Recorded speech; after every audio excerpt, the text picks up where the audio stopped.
Hi, everybody. Welcome back to Bar Talk. I'm Glenn Kennedy. This is my co-host, Charles Glad Motz. to be here. And Charles, for the second time in 3 weeks, our person we were going to interview had to reschedule. So we got to do a better job, right? Yeah, I so, saw that. Yeah. So today it's just me and Charles. And so today I'd like to talk about some folklore history and Disneyland. You know, Disneyland was going to come to West Covina in the story. You want to hear the short version or the long version? I want to hear the long version, the whole thing. That's the best. So, how it started with me was I went to high school across the street, and I was a sophomore in high school. It was 1978, and my history teacher asked me to do a little presentation because the city's birthday was coming up, and it was double fives, 55. 55. The city was going to be 55 years old. So I went to the media center, the library, and the guy in charge was Mr. Donahue. And not knowing that he's the guy who actually started the Historical Society. Mm-hmm. Very, very knowledgeable man. So I was talking to him, and then he told me to go talk to Coach Gib Maxson. So I went to the men's locker room, and I talked to the coach. And I asked him, about West Covina. And I didn't know that his father had been the first mayor. Mm-hmm. I didn't know that he was a bomber pilot during the Second World War. Yes. I guess all the Maxson brothers were bomber pilots, is how he sure told were. me. Yes. And then next to Coach Maxson was Coach La Salette. Mm-hmm. And so I was talking, and then Coach La Salette asked me, well, if I had A or B lunch on Friday, and I said, I have the A lunch, and he said, well, come here to the locker room, and I'll take you across the street over to Hearst Ranch because my father's a barn boy, mm-hmm. and you could talk to all the old guys about West Covina history. Sure. I said, oh, wow, that was cool. It really was. It really was. So I came over, and I started talking. I talked to his father. I talked to all the old guys, and I was talking to Joe Hurst, and he brought up Disneyland. Mm-hmm. So I asked him, I said, so, tell me the story. So, as the story goes, I guess it was 1952 or 53. Mm-hmm. Joe was the mayor at the time, and Walt Disney came, mm-hmm. and he actually sat at this table where we're at, mm-hmm. and he discussed to him about bringing Disneyland to West Covina. So the property they were talking about is actually where BKK Dumps is today. A lot of people don't know that Azusa Avenue was going to be the 605 freeway. Through. It was supposed to run from Huntington Beach to Las Vegas. Mm-hmm. So it was prime real estate. Walt Disney had he looked at Puente Hills Mall, where the Puente Hills Mall is, West Covina, and Azusa, up and down Azusa Avenue. And I said, so what happened, Joe? And he said, at the time, the only thing like that open was the Pike, and it was only open seasonal, maybe 120 days a year. Yeah. And so that was he said it was kind of like a pipe dream.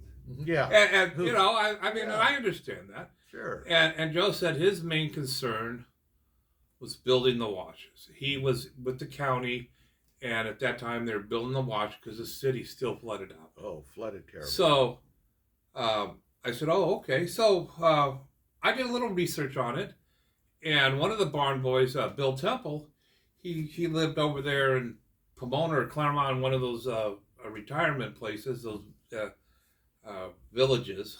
Pretty nice. And his neighbor was Buzz Price, and you and me went over there, mm-hmm. and we talked to Buzz Price, who was Walt Disney's right-hand man, and this guy was smart. He was like the human calculator. He went to MIT, Stanford, I guess Caltech. He was one of those numbers guys, and this guy was very intelligent. And so I was asking him about Disneyland, and I said, and I also heard the Pomona City Council turned him down. Yes, they did. And so what he told me was it was the other way around. He said that Walt Disney had gone to Pomona for the fair, and there was next to the fair there was like 200 or 300 acres of a wheat field or something. Yeah, right on the side. And he was very interested in building it there, but I guess things didn't work out. But he turned down Pomona. Pomona didn't turn Walt Disney down. Okay. That's what he told us. Okay. Yeah, and so then I asked him about West Covina. He goes, And then so he told me that, gee, there was like 80 different locations they Sure. wanted. And West Covina was very desirable. Everything down to Zeus Avenue was very desirable. And but the problem was it was too hot in the summertime, Mm-hmm. and they wanted a place that was cooler. And so they chose where they're at today because temperature is like 7 or 8 degrees cooler Mm-hmm. during the summertime, and that's why they chose Anaheim. But it was pretty amazing that he already knew all the freeway systems before they were built. Yes, and then I always thought that I was mean, strange. because the 57 freeway wasn't in yet, but Yeah. he knew it was going to come in within 10 years. Sure. And so that's having some inside information, right? That's right. They all do it, didn't they? So that's the reason why it wasn't built in West Covina, but it was heavily discussed, and we did our research on it, Sure. and that's what we found out. And so, Charles, the last time I was talking to you, you were last video, you were telling me about the elephants, Yes, I was, and how they. and you never finished that. So Okay, they give us a little quick give you a quick one. detail on that. That's one thing. It'd been nice to be around with all the elephants and animals at the zoo over there along Baldwin Park being wintered, because it'd been kind of a thrill.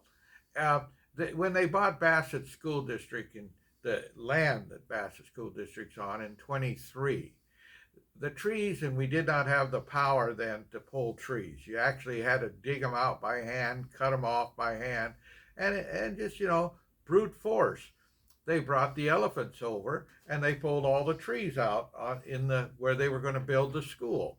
And I always thought that was kind of a remarkable. Those elephants really worked hard for their winter rest, didn't they? Great, all of us. They just drove over. And Corliss was interesting how when they were going to have the flood, she saw them go by her house down the freeway there where the freeway is. So I just thought let you know that was. I don't know if we really heard the lions roar or not. Okay. We talked to Corliss, but everybody said we did. So leave it at that. So well, and next time we'll do a video on Galluster Park. that'd be great. I Okay. think that'd be interesting. The long version. We'll do the long Oh, version. okay. Okay. So with that, I want to thank everybody, and you have a good day. Thank you very much. Thank you.